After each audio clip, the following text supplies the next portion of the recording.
Maswerteng umaga po mga ka-STL. Narito na po ang resulta ng STL Pampanga. Para sa araw na to, 1st of February 19, 2026, araw ng Huwebes. Naway mga natayain niyo pong mga numero kanina ay manalo nawa ngayong umagang ito, 11 a.m. Kaya kunin niyo na po ang inyong mga ticket. Narito na po ang resulta.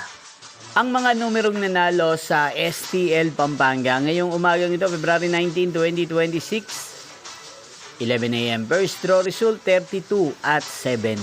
In exact order again 32 at 7. At ngayong umagang ito sa STL Pampanga, atin pong i-shoutout si Kuya Jaynard ng Pampanga. Shoutout po sa inyo Kuya Jaynard, sana po ay nasa maayos kayong kalagayan. Muli nyo pong mapapanood ang resulta ng STL Pampanga mamayang 4 p.m. second draw dito po sa channel ito. Thank you for watching.